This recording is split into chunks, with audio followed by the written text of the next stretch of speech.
Галимнәребезне тәрбияләп торучы, барыбызга да үзенең ризыкларын, үзенең нигъмәтләрен безләргә ирештереп торучы Аллаһу Хак Тәала исеме белән башлыйбыз. Барлык безнең әйтелгән хәмд сәнәләребез, укылган дугаларыбыз, эшләнгән изге эшләребез барысы да я Раббым, син күреп торучы, белеп торучы, барысын да кабуллардан кыл, барысын да улуг дәрәҗәләргә күтәрергә насыйп омаяссар кыл, я Раббым. Шулай ук шушы дөньяларга килеп киткән сөекле пәйгамбәребезгә Мухаммад Мустафа саллаллаху алейхи ва салламга бездән әйтелгән салаватларыбыз, сәламнәребез барып ирешсен. Аллаһ субханаһу ва тааля Имран сүрәсенең 110 аятында әйтә: "Кунтум хайра умматин ухриджат лин-нас та'муруна бил-ма'руфи ва танхауна 'анил мункар." Инде Аллаһ субханаһу ва тааля шушы аятта безләргә мөрәҗәгать итеп Пәйгамбәрбез саллаллаху алейхи ва салламның өммәтенә мөрәҗәгать итеп әйтә, дәреслектә сез бу дөньяда чыгарылган халыкларның иң хәерлесе дип әйтә. Хайра умма, иң хәерле өммәт кайсысы булды шушы барлык дөньяда, ул да исә Пәйгамбәрбез саллаллаху алейхи ва салламның өммәте.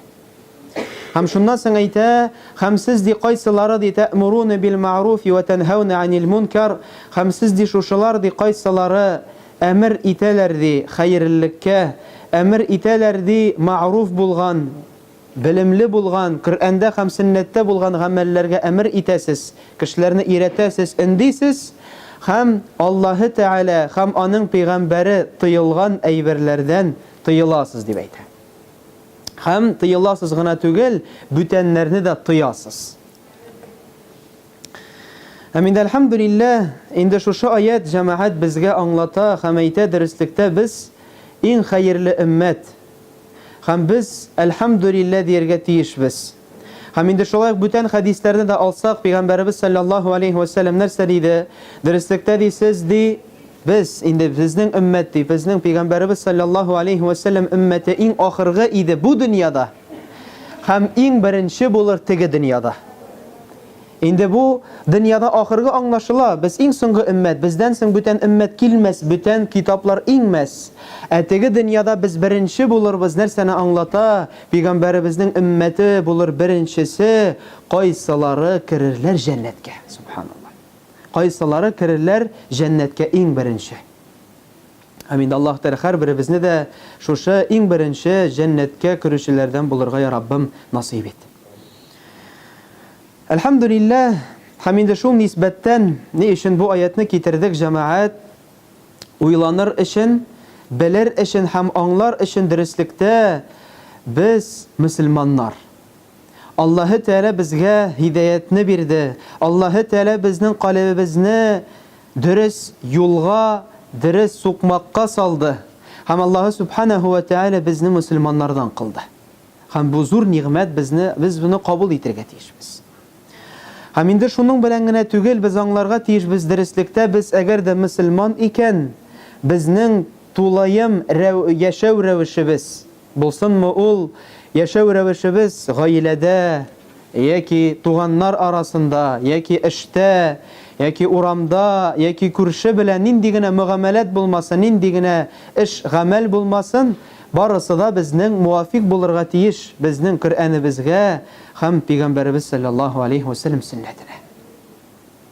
Әйтергә мөмкин, без һәрберебез дә әлхәмдүлилләһ, мин Коръәннең аятларын да беләм, Пәйгамбәребезнең сөннәтен дә беләм, инде нинди генә гыйлем алмадым, инде дистәләгән ел һаман гыйлем алам дип, әмма дә ләкин юк җәмәгать, Аллаһка шөкер, гыйлем алабыз, гыйлемне алдык, әмма дә ләкин без әле шушы гыйлемне алу гына түгел, дөньябызга, яшәү рәвешебезгә кертергә тырышырга тиешбез.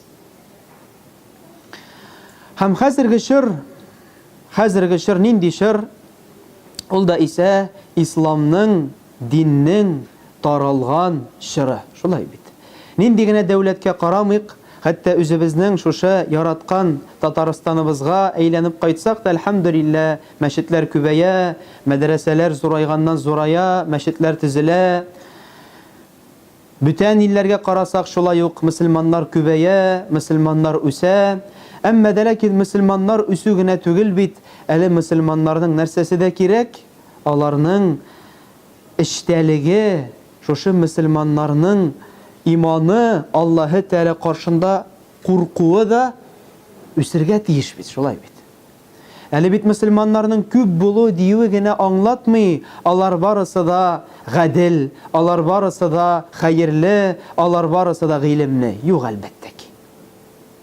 Инде шуның өчен инде безнең өстебездә, һәрбер мөселманның өстендә аңлау, мин мөселман һәм мин шушы мөселман булуым белән иң беренче үземә, үземнең гаиләмә һәм мине чолгап алган кешеләргә мин булдыралган кадәр файда китерергә тиешмен. Булдыралган кадәр файда китерергә тиешмен. Һәм инде иң беренче кемгә? Әлбәттә ки үземә. Әлбәттә ки үземә. Һәм инде әлхәмдүлилләһ шулай ук миннән килгән һәм миннән туган яки туачак балаларыма карата, яки балаларым булмаса укыта торган балаларыма карата, укыта торган булмаса да мине чолгап алган балаларга карата да минем ниндидер әңгәмә, ниндидер миннән файда килергә тиеш. Һәм инде иң беренче әйтергә кирәк, безнең хәзерге чор шулай ук атала. Нинди чор? Әтисез чоры. Шулай бит, әтисез чоры. Кайчан гаиләдә әти булса да ул юк. Кайчан гаиләдә әти булса да балалар аны күрми, күрсә дә, аралашса да, аларның аралары тыгыз, каты түгел. Тыгыз, каты түгел. Һәм инде бу нәрсәгә ишарә итә, безнең балаларыбызга карата, кыз бала булсынмы ул, ир бала булсынмы ул, аларга карата булдыралган кадәр үзебезнең тәрбиябезне ирештермәү. Аларны, әй, әле бала, әле үсерсең, әле күрерсең дип, аны кеше иттереп күрмәү. Һәм аны шушы кечкенә баланы кеше иттереп күрмәү сәбәпле безнең балага карата әһәмиятлек төшә. Кайчан без үзебезнең балабызга карата, дөреслектә мин балам белән яхшы яшим дип әйтә алабыз, мин балам белән яхшы әңгәмәдә дип әйтә алабыз. Шул вакытта кайчан без бала белән нинди генә тема булмасын, нинди генә мавду булмасын, аның белән без аралаша алабыз. Кайчан әти үзенең баласы белән ачыктан ачык сөйләшә ала. Сөйләшми фақат балам садиктан кайтты да, яки мәктәптән кайтты да, нәрсә булды? Менә шушы булды, шунда бардык, тегендә бардык, моны алдым, тегенди билге алдым, яки тегенең белән күрештем, һәм бетте. Күпчелек әти шулай хәзерге көндә, шулай бит. Кайтты эштән, күрде баласын, һәм инде баласын күргәч нәрсә эшли? Сөйләшә дә, һәм әтисе үз эше белән шөгыльләнә, әнисе үз эше белән, баласы үзе шунда утыра, үзенең уйлары белән. Кайчан әңгәмә тулысынча була җәмәгать, кайчан бала әтисенә сөйли ала үзенең күңелендәге булган әйберләрне, һәм әтисе анарга шушып күңелендәге булган әйберләрне уртаклашып проблемаларын шиша ала. Кайчан бала үзенең уендагы хисләрен сөйли, кайчан әтисе анарга сөйли. Әгәр дә әтисе үзенең баласына яки әнисе үзенең баласына ачылмый икән, бала ачылмаячак. Кайчан бала күрми үзенең әтисенең аның яратканын. Һәм инде мондарға китергә була дәлил. Хорватия галимнәре нинди ачыклык ясадылар хәзерге көндә. Дөрестлектә ди, хәзерге чорда ата-ана үзенең баласын ярата. Шулай бит. Нинди генә бала булмасын, ярата. Әмма дә ләкин күпчелек бала үзенең әти-әнисенең яратканын күрми яки сизми. Белә ул әтисе бар, белә ул әнисе бар. Әмма дә ләкин бала ягыннан карасак, бала күрми үзенең әти-әнисенең аны чын рәвештә яратканын. Һәм чын рәвештә яраткан күрмәгән сәбәпле бала үзенең хисләрен, үзенең уй кичерешләрен, үзенең мәктәптәге яки бүтән җирлектәге булган проблемаларын сөйләми. Ябык. Монарга мисал китерергә була. Балалар, мин бит инде, әлхәмдүлиллә, Аллаһның рәхмәте белән укытабыз балаларны. Һәм берничә бала белән менә шулай утырып сөйләшкән бар күзгә күз. Инде баладан сорыйм, ничек хәлләрең, нинди проблема? Чөнки ул бала белән ничек нәрсәгә мин сөйләшергә тотындым? Чөнки үзен начар тота иде ул. Гел сикерә, йөгерә, тыңламый, туктатасың, тагын утыра. Һәм моны мин үзенә утырттым да әйтәм, утыра иде. Сөйләмәтем, нәрсә син, нинди проблема? Нәрсә мәтәм синең гаиләдә? Мәтәм әтиәнеңне яратасыңмы? Әйе, әниемне яратам, әтине яратмыйм. Мәтәм ничек инде әтиеңне яратмыйсың? Әти бит инде мәсәлән сине үстерде, сине тырыша, сине кайгырта. Ничек син әтиеңне яратмыйсың? Чөнки ди әти миңа ди сөйләшми минем белән ди, аралашмый минем белән ди. Һәм без ди гаиләдә берничә бала, һәм миңа ди әтием ди тиешенчә үзенең мәхәббәтен бирми ди. Минем кызларым бар ди, шулай апаларым бар ди, сеңелләрем бар ди, алар белән яхшы мөгамәләдә ди. Аларга әйберләр дә ала ди, киемнәр дә ала ди, карый ди, ә мине карамый дип әйтә. Карагыз, бала 8-9 яшьлек бала. Һәм шуннан соң инде аңлашыла, нәрсәгә аның хәтта мәктәптәме, яки мәдрәсәдәме, яки шушы мәктәптәге булган, мәдрәсәдәге, мәчеттәге булган курсларда үзенең начар тотуы каян башлана? Шушы әти-әнисе белән хәтта ки тулайым рәвештә бергә әңгәмәдә булмау. Һәм каян барлыкка килә? Кайчан әти-әнисе үзенең баласын түбән күрә. Әле ул бала, әле ул белми. Әмма дә ләкин юк, җәмәгать. Без баланы күреп тә, баланы белән әңгәмә кырып таңларга тиешбез. Дәреслектә без анардан да дәрес алалабыз. Ул бездән генә түгел. Без аңларга тиешбез, дәреслектә минем балам да миңа дәрес бирергә мөмкин. Һәм аны кечкенә иттереп күрмәү. Bunlarga misal Peygamberimiz sallallahu aleyhi ve sellem'in hadisi. Bir vakit Peygamberimiz sallallahu aleyhi ve sellem özünün yanında oturgan İbn Abbas radıyallahu anhu, İbn Abbas radıyallahu anhu şakıra. Hem onlarga 10 yaş bola. Oylap qaragız, 10 yaşlık bala. Әле sabıylıktan çıkıp kana kile turgan bala. Hem onlarga нәрсә дип әйтә? Ya гулам. Ey гулам de, ey минем балакаем de. Ey balakayım deyip müracaat ite motor ettirip. İnni uallimuke kelimat. Dürüstlükte min di sana sözler iretem di. Hem nerse deyip eyte? İhfazillâhe yahfazk. İhfazillâhe tecidhu tücahek. İzâ seelte fes'elillah. Hem şu hadisinin ahırına kadar. Nerse bilen başlığı? Allah'ı Teala'nı sakla, Allah Teala'nı bil. Hem dürüstlükte ol da seni saklayacaktı. İhfazillâhe tecidhu tücahek. Allah Teala sakla, Allah Teala iren hem bil. Dürüstlükte ol di sana yardım iter. Anı disin üzünün gamellerinde yardımını Allah'ın Teala'dan sizirsin demeydi. Eğer de soruyorsun iken sıra Allah'tan hem hadisinin ahırına kadar. Oylap qaragız, 10 yaşlık balağa nindi sözler. Biz bu hadisini bir neçe ders ütebiz. Anlatmasın. Peygamberimiz sallallahu aleyhi ve sellem Eyye ibn Abbas radıyallahu anh sahabe idi. Eyye oluq derecede idi. Emme de lakin o şulay yok bala. Peygamberimiz onu görmedi. Eli bu keşkine, eli onun akıllı yok deyip yok. Olanlarga şoşunday sözler bilen müracaat etti. Onu ulu kişi ittirip görüp. Onun derecesini götürüp. Amin elbette ki kaçan biz özümüzün bağlarımıza qarıyız iken zor bala ittirip, kişi ittirip, anı bala size. Bala size ol, ətisin de size, anın engemesin, anın üzerine karata hislerin, ənisinin de hislerin bala elbette ki size. İkinci misal getirirge bula boyunda şulay bulgan ışrak, şulay əti ənisinin balasının bilen anla bitirmevlerin bir-birsin. Bir gaile de yaşay Enisi hem kızı. Bunlar indi bir bölmede gene yaşaytırgan bulalar birge ikev. Hem indi kız bala üse başlay, eli yaş üsmür ya kadar jitmegen, eli balalıktan ezgine üsüp baratırgan. Gel bunlarının ikisinde bir-birisini anlamıyorlar.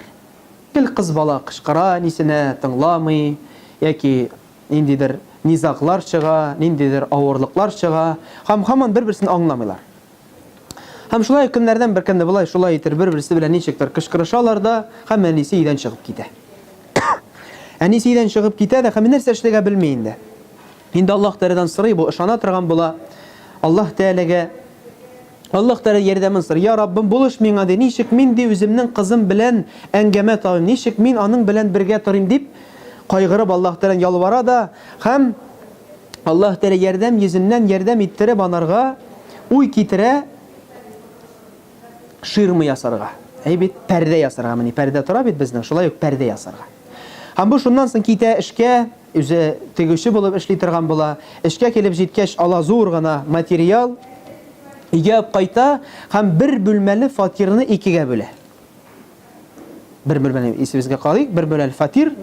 Шушыны икегә булмаса да бер ниндидер өлешен бүлеп тә куя һәм кызына килә дә әйтә: "И кызым ди, менә бу синең бүлмәң" дип әйтә. Һәм кызы шул вакытта елап җибәрә.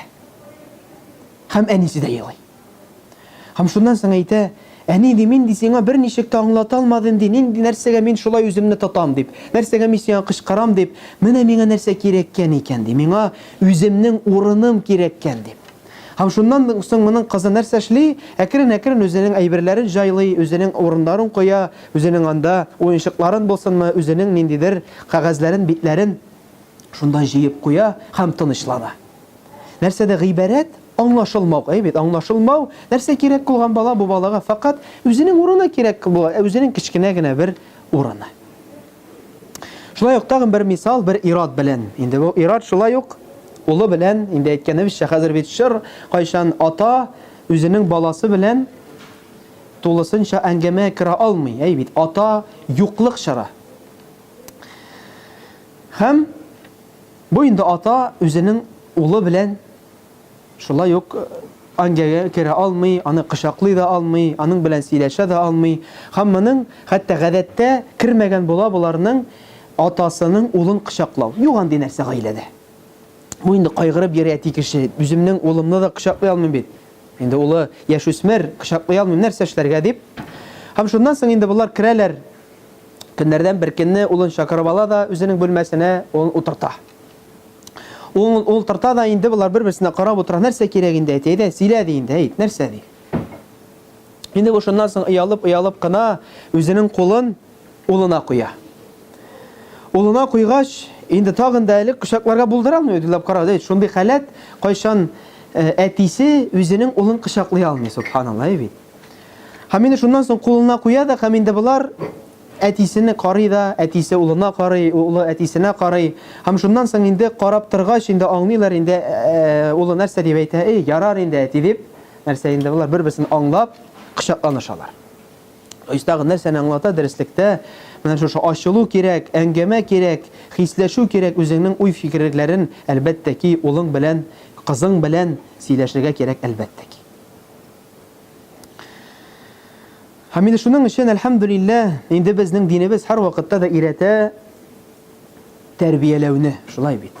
Балаң булсынмы, кызың булсынмы, инде иң беренче тәрбия. Һәм инде нәрсә ул тәрбия? Тәрбия инде ул дәреслектә үзеңнең балаңа дини хис салу күңеленә, яки үзеңнең балаңа Аллаһы Тәгаләгә карата мәхәббәт салу. Менә нәрсә ул тәрбия. Әгәр дә без балага сала алабыз икән, Аллаһыга карата мәхәббәт дөрес рәвештә балага салдык икән, бетте, әлхәмдүлилләһ. Ул аны ярата башлый икән, Аллаһ Тәгалә тиешенчә, ул һичшиксез сине дә яратыр, әтисен дә яратыр, әнисен дә, һәм бүтән үзенең гамәлләрен дә хакыйкый рәвештә дөрес кылыр. Һәм шулай безнең динебез, әлхәмдүлилләһ, өйрәтә балага тәрбия бирергә һәр вакытта кул белән түгел. Һәр вакытта без бит яратабыз, инде вакыт-вакыт кылакларын да борырга, вакыт-вакыт әзрәк ләктереп тә алырга. Әмма ләкин бу иң беренче ысул түгел. Чөнки эләктереп алып кылакны борып кына бала тулайым рәвештә шушы гамәлнең начар икәнлеген аңламый, ә аңлый дәреслектә шушы әйберне эшли икән, анарга эләгә. Безгә салдык икән, анарга инде ниндидер кул белән күтәрү кирәк тә түгел. Һәм шулай иттереп без хәтта бүтән баланы да, ят баланы да үзебез мөгаллим булып яки мөгаллимә булып, үзебезгә карата тагын да күбрәк мәхәббәт сала алабыз. Кайчан аның әтисе шуның кадәр күп яратмаска мөмкин, яки әтисе күпме яратмаска мөмкин, аның мәхәббәте, күбрәк шушы баланың мәхәббәте булырга мөмкин бүтән кешегә, мәсәлән, үзенең укытучысына. Bunlarga misal Peygamberimiz sallallahu aleyhi ve sellem'nin bulgan vakıgası. Belki bu vakıganı bile bizdedir. Ama de lakin zikri etip getirge gerek. Nişik Peygamberimiz sallallahu aleyhi ve sellem yağımlı idi bütün kişiye. Hasseten balalarga. Hem indi bile biz Peygamberimiz bir kaşan da bağlarını kul küterip nindidir usullar bilen kullanmıyor idi. Kul kütermi idi. Hatta Enes ibn Malik 10 yıl boyuna nerse diyeyte Peygamberimiz sallallahu aleyhi ve sellem 10 yıl boyuna bir tapkır da mina uf dip de etmeni beyte. Peygamberimiz sallallahu aleyhi ve sellem ele ul şırda, ul vakitta peygamber tügel idi. Peygamber tügel idi. Indi ul vakitta ul Hadice anabızga Hadice radıyallahu anhaga ilengen idi.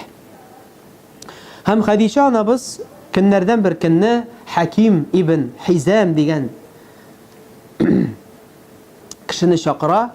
Hakim ibn Hizam ul da ise Hadice anabızının abisinin ulu. Hadice anabızının abisinin ulu Hakim ibn Hizam. Üzerine şakıra ulum şu malayını hele hatta Hakim ibn Hizam tuğan bula, anın turunda silep gitsek Ka'batullah'da tuğan bula. Ulap karağız Ka'batullah işinde tuğan bula şu bala.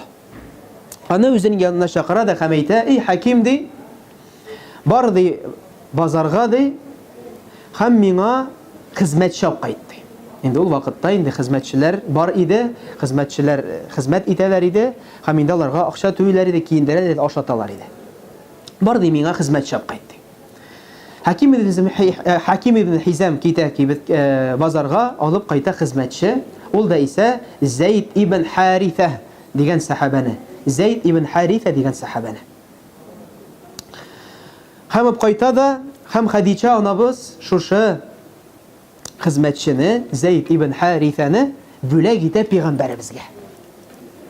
Peygamberimiz kabul iti bala bu bölekni. Indi bu ele bala bula. Yaş üsmür de tügül 7-8 yaşlar. Hem Peygamberimizge hizmet ite başlayır. Bir neçe yıl, yalgışmasam 2 yılga yakın. Hem indi şu vakitte Manın etisi izli mana. Indi etisi qayadır bütün jirlikte bula.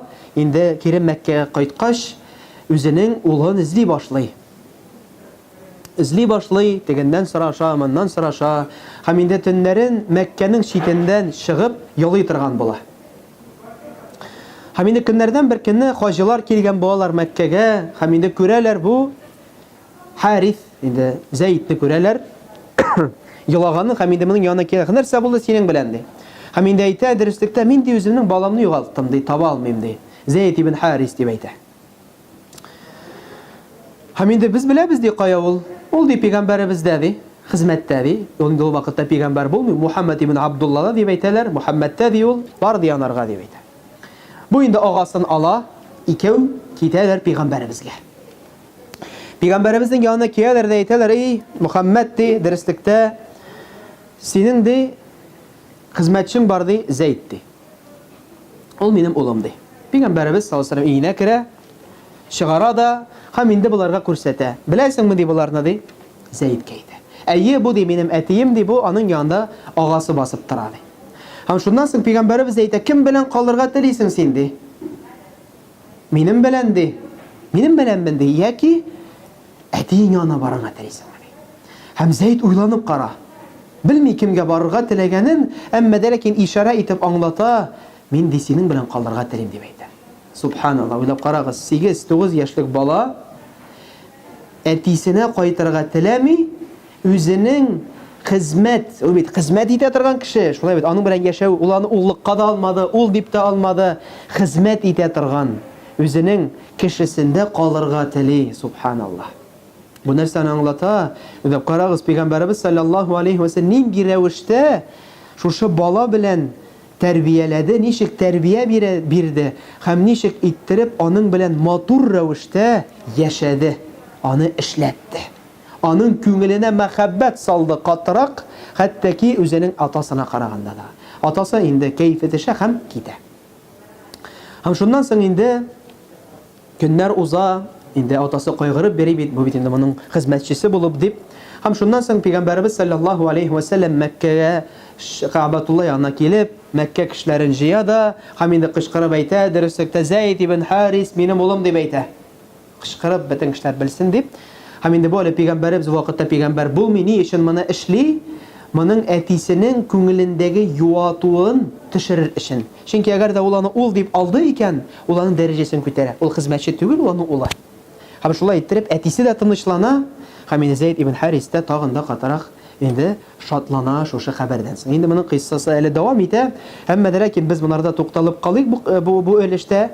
Һәм ни өчен бу кыйссаны без китердек, аңлатыр өчен дөреслектә без үзебезнең ягымлыгыбыз белән, үзебезнең йомшак мөгамәләтебез белән аңлаталабыз дөреслектә. Мәхәббәт салалабыз балага. Нинди генә бала булмасын. Ә инде иң беренче безнең үзебезнең балабыз безне яратырга тиеш. Һәм шушы яратуны ул сизергә тиеш. Сизергә тиеш. Һәм ничек сизергә? Әти кеше нәрсә эшли? Әйбит, иртә белән үзенең баласын күрә, әле күрсә. Кичкырын эштән кайта да, берничә сәгать ниндидер эшләр кыла да, һәм ятып йоклыйлар. Шулай көннәр шулай уза бит. Бәлки ниндидер ялкыннары генә әтисе яки кызы яки малае үзенең әтисен күрә. Әле шул күргән вакытта да әтисе нәрсә белән мәшгуль? Бетте. Аның белән түгел. Аның белән түгел. Әтисе үзенең эше белән мәшгуль яки хатыны белән мәшгуль яки анда үзенең эшләрен эшли, әле эштән кайткач тагын эшен дәвам итә, һәм балага тагын нәрсә җитми аралашу. Балага җитми әңгәмә кору, балага җитми әтисе белән тулайым рәвештә бергә уртаклашып сөйләшү җитми. Һәм шул сәбәпле бала ерагайылдан ерагая, һәм инде күңелендә сизми әтисенең яратканын. Хәтта әтисе аны кайгырта, аның турында уйлый, аны гел белгертергә тели, аның турында һәр вакытта борчыла, ә бит баланы күрми. Баланы күрми. Монарга мисал китерергә була. Икенче мисал. Инде монда хәзер мисал иттереп китербез. Менә кардәш исемең ничек? Рөстәм бит. Руслан бит хәзер иншалла. Мисал китербез. Монда килсәң, кардәш. Менә монда бассаң.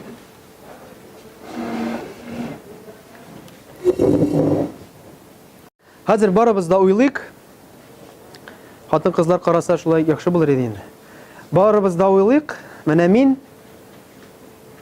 Мөхәммәд, син бит. Менә Мөхәммәд, мин Мөхәммәднең әтисе. Мин, менә әтисе, менә Мөхәммәд, мин Мөхәммәднең әтисе. Хәзер без Мөхәммәд белән җыелдык, мәсәлән, кибеткә барырга. Әйбит, әйберләр алырга. Икәү генә җыендык, безнең машинабыз юк. Барабыз иншалла автобус белән. Инде без чыктык урамга, барабыз бергә Мөхәммәд белән. Рәхәт, урамда саф һава. Һәм Мөхәммәд бит инде әле кичкенә малай. Әти, кара, урамда кояш. Әти, кара, анда нинди матур кошлар сайрый. Әти, кара, нинди болытлар. Әти бит инде түзәлми. Ярар инде булды. Күрәмбез бит инде, ална кара, кая карап барасың? Күрмисең что ли алның? Тагын китерә. Инде тагын әтисе, тагын сөйли башлый. Әти кара тегендә, әти монда кара, әти нәрсә эшли? Сөйләшми баласы белән, шулай бит. Шулай иттереп, әтисе нәрсә эшли? Баланың күзен бәйли.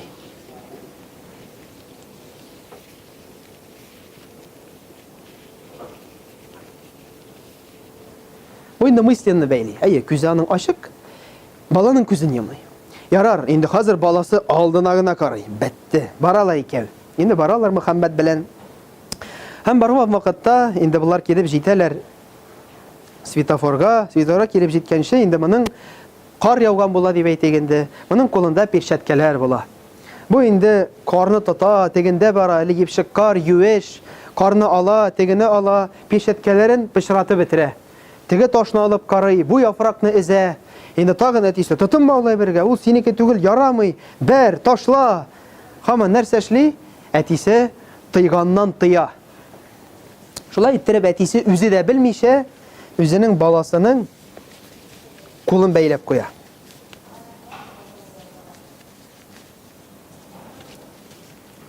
Улар дәвам итәләр кибеткә баруны. Киреп җитәләр инде светофорга, светофор янында шундый күлләр, сулар. Инде Мөхәммәд басып тора алмый, кызыл яна, сикеренә башлый, шулай бит, сикерә, тегендә сикерә, монда сикерә, һәм суга баса да шәшрәтә. Әтисенә дә эләгә, әле тегендә кешеләр басып тора торган була, тегесенә дә эләгә. Тегесе әтисе шулай ук моны кешеләр янында акырып, нәрсә эшлисең син? Ничек син шулай сикерәсең дип, үзе дә белмичә, үзенең Мөхәммәд улының аягын бәйләп куя.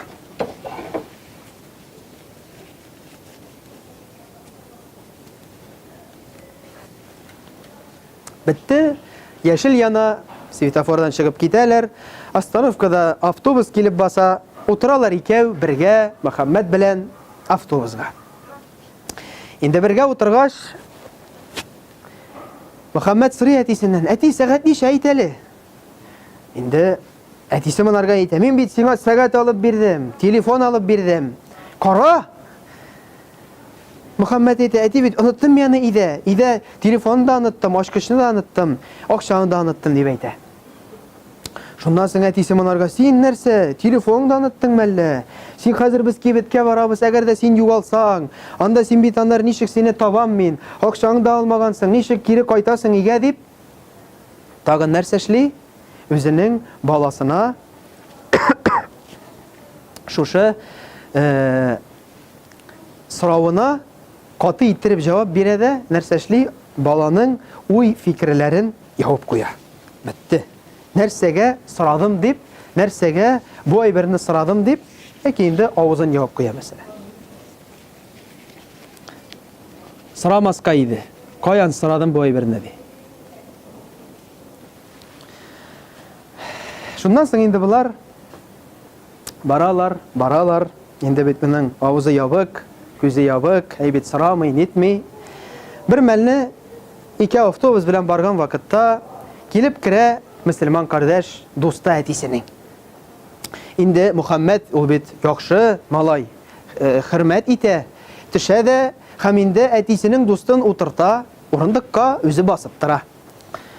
Һәм инде булар әтисе белән сөйләшәләр, әңгәмә коралар. Инде Мөхәммәд басып тора, беркем белән сөйләшми, аралашмый, әтисе анда үзенең кыйссаларын сөйли, дусты тегенең кыйссаларын сөйли. Һәм шуннан соң Мөхәммәд әтисен төртә дә: "Әти, әти" ди.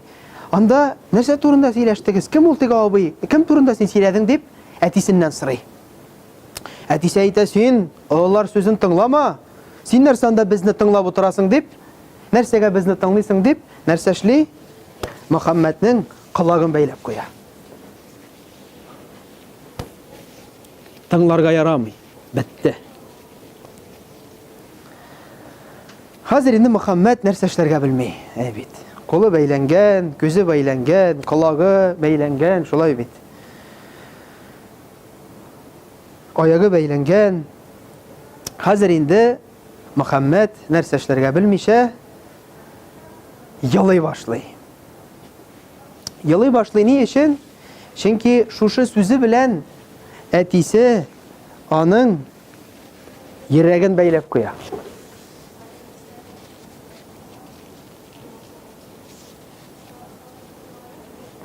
Бетте.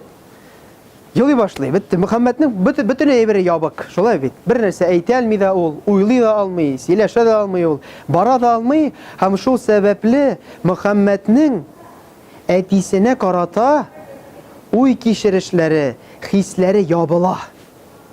Уйлап карагыз. Инде бер кибеткә баруда гына, шулай бит. Һәм нәрсәгә бу сезгә китердек, менә бу мисалны дәреслектә күп вакытта без баланы гел тыябыз, тегесе ярамый, монсы ярамый, һәм тыябыз дөрес иттереп түгел. Мин әйтмим ярамый тыярга дип, юк. Тыярга кирәк. Әмма ләкин тыйган вакытта безнең тыюлык булырга тиеш, хикмәт белән, насихат белән булырга тиеш. Тулайым рәвештә, катгый рәвештә булырга тиеш түгел тыюлык. Һәм шулай ук бу вакытта без бала белән нәрсә, әтисе сөйләшми. Әйбит, бер вакыт таптылар алар бергә балырга, шул бергә барган вакытта да бала үзенең уй кичерешләрен әтисенә сөйлә алмый, әти дә шулай ук баласының уй кичерешләрен тыңламый һәм инде ишетми, җәмәгать. Инде ярар, тишек иншалла.